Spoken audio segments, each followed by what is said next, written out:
नमस्कार, स्वागत है आपका नवोदय टाइम्स में। आपके साथ अपने सहयोगी कैमरामैन अनिल के साथ मैं हूं मुकेश गुप्ता। पश्चिम एशिया में युद्ध पर फिलहाल विराम है और ऐसे में सब ओर से अच्छी खबर आ रही है। शांति के बीच अब लोग भी उम्मीद लगा रहे हैं कि जिस तेजी से पेट्रोल और डीजल के दाम बढ़े उसी तेजी से घटने भी चाहिए। हालांकि इसी बीच 19 जून 2026 यानी कि शुक्रवार को अंतर्राष्ट्रीय बाजार से एक राहत भरी खबर आई कि कच्चे तेल की कीमत गिरकर लगभग 78 से 80 डॉलर प्रति बैरल के दायरे में आ गई है।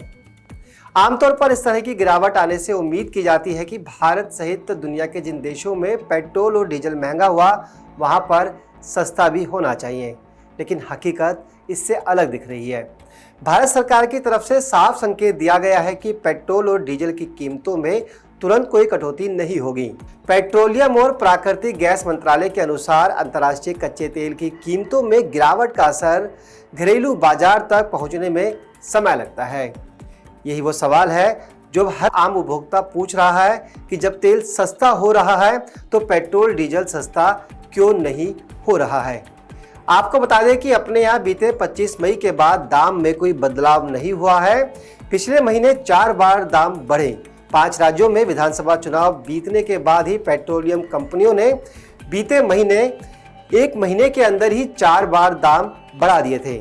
ऐसा महज 11 दिनों में हुआ। सरकारी पेट्रोलियम कंपनियों ने सबसे पहले 15 मई 2026 को पेट्रोल 3 रुपये और डीजल 3 रुपये और 29 पैसे महंगा किया था। इसके बाद 19 मई को पेट्रोल 87 पैसे तो डीजल 91 पैसे महंगा हुआ। तो वहीं 23 मई 2026 को पेट्रोल 87 पैसे तो डीजल 91 पैसे और आखिर में 25 मई 2026 को पेट्रोल 2 रुपये 61 पैसे और डीजल 2 रुपये 71 पैसे महंगा किया गया। हालांकि उसके बाद दाम में कोई बदलाव नहीं हुआ। सरकार की तरफ से तर्क दिया जा रहा है कि घाटे की भरपाई के लिए कुछ कदम उठाए जा रहे हैं। ऐसे में सवाल उठता है, जब अंतर्राष्ट्रीय बाजार में कच्चे तेल की कीमतें बहुत अधिक थी तब भी सरकारी तेल कंपनियों ने जनता को राहत देने के लिए लंबे समय तक पेट्रोल डीजल के दाम नहीं बढ़ाए थे। अब सस्ते कच्चे तेल के दौर में वे इस नुकसान की भरपाई कर रही है। तो दूसरी तरफ भारी सरकारी टैक्स भी पेट्रोल और डीजल पर लगता है।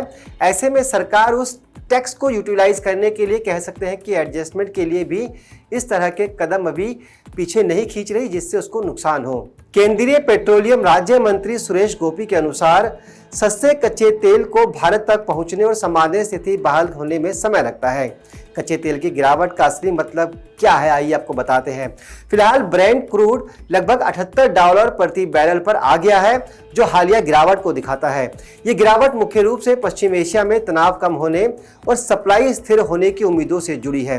लेकिन यहाँ एक महत्वपूर्ण बात समझना जरूरी है कि भारत तुरंत स्पॉट प्राइस पर तेल नहीं खरीदता और तेल की सप्लाई और शिपमेंट में कई हफ्तों का अंतर होता है।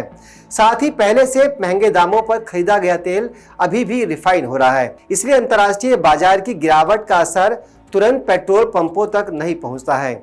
मंत्रालय ने यह भी बताया है कि हाल के वैश्विक उतार चढ़ाव में सरकार पर लगभग 12,000 करोड़ रुपए का अतिरिक्त बोझ पड़ा है।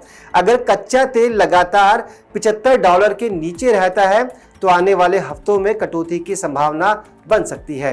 हालांकि जब तक पेट्रोल सस्ता नहीं होता महंगाई पर असर रहेगा और ट्रांसपोर्ट और खाद्य कीमतों पर दबाव बना रह सकता है। फिलहाल इस पेशकश में इतना ही। मुझे दीजिए इजाजत। नमस्कार।